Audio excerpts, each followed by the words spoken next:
ওরে বাবা রে, আমি এখান থেকে পালাই, না হয় আমাকে দারুণ দারুণ কিছু দিবনি। পলাই তাড়াতাড়ি।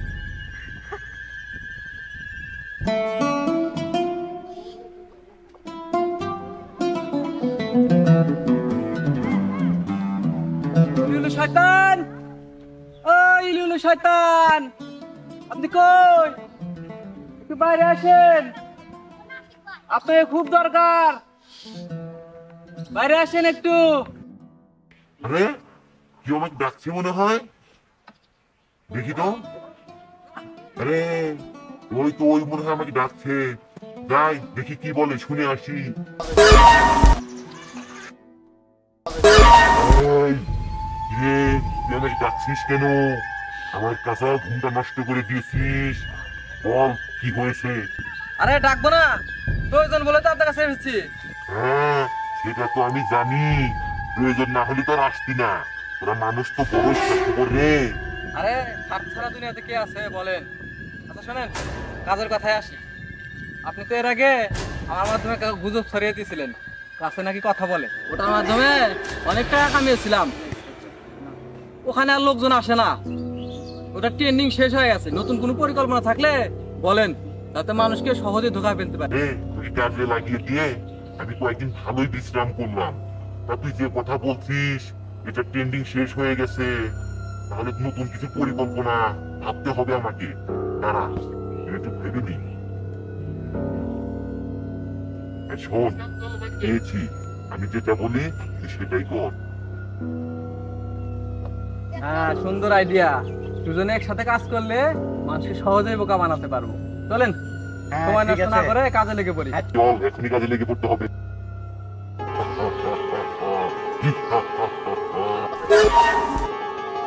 দূর 3 বছর ধরে একই ক্লাসে পড়তেছি, আর পড়বারই মন চায় না। পড়ে আর কি লাভ?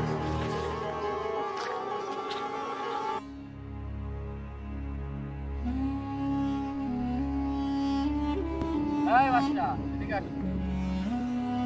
কি বলবেন বলেন, আজকে আমার মন ভালো নেই। তুই আবারও পরীক্ষায় ফেল করেছিস? আরে আপনি কেমন করে জানলেন? আরে আমি জানবো না?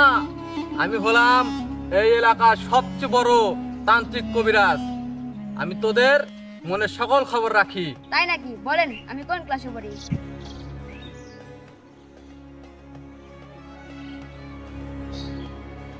আরে ফালতু প্রশ্নের উত্তর আমি দেই নাকি?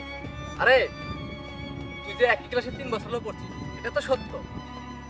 আমি চাইলে তোকে পাশ করে দিতে পারি। তাই নাকি? কিভাবে সম্ভব? আরে আমার কাছে অসম্ভব বলে কিছু নাই। তুই শুধু আমার এই পানি পড়া নিয়ে খাবি আর পরীক্ষা দিবি, দেখবি সহজেই পাশ করে গেছি। তাই নাকি? তাহলে পানি ভরা দেন। আরে এত মূল্যবান জিনিস কি মাগনা পাওয়া যাবে? এজন্য তোকে টাকা দিতে হবে। আমার কাছে তো টাকা নাই। টাকা নাই? তাহলে তো পানি ভরা পাবি না। তোকে একটা পরামর্শ দিচ্ছি, তুই বাড়িতে যা, গিয়ে দেখ ওনার গহনা, চুড়ি, কানের দুল এগুলো আছে কিনা। থাকলে ওগুলো এনে আমাকে দে, আমি তোকে পানি ভরা দিব। ঠিক আছে।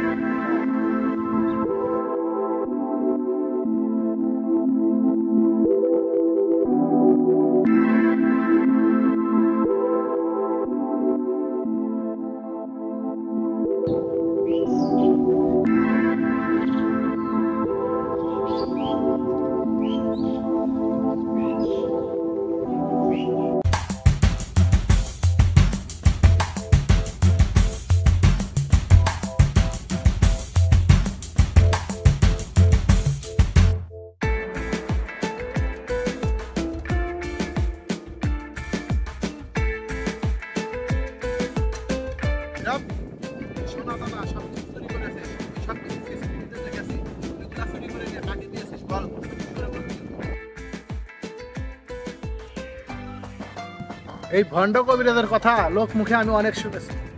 শেষমেশ কিনা আমার ঘরে ডাকাতি। এই ভণ্ড কবিরাজকে উচিত শিক্ষা দিতে হবে। রেডি থাক, আসতেছি।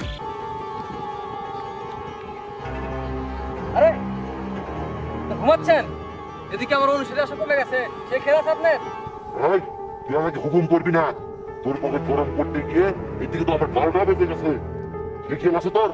আরে ওই দেখ, ওই দেখ আসতেছে। কি বলে? আরে মশাই, আপনার নাম ডাকতে অনেক শুনেছি অনেকের মুখে। তো আপনি একটু আমার হাতটা দেখা বলেন তো আমার বিয়ে কবে হবে? আরে বিয়ে হবে কেমনে? তোর উপর তো দুষ্ট পরি ছায়া আছে, তুই কোনোদিনই বিয়ে শাদী করতে দেবে না। একটা তাবিজ ব্যবহার করতে হবে, কিছুদিন ব্যবহার করলে দুষ্ট পরি ছায়া চলে যাবে, তারপরে বিয়ের সম্ভাবনা আছে। ওরে বাটপার, আমার উপর দুষ্ট পরির ছায়া আছে তাই না? বাটপারি করার জায়গা পাও না? আমার যে সোনা গয়না নিয়েছিস সব ফেরত দে। ওরে বাটপার। ওরে বাবা রে, আমি এখান থেকে পালাই, না হলে আমাকে দারুণ দারুণ কিছু দিবনি। পলাই তাড়াতাড়ি।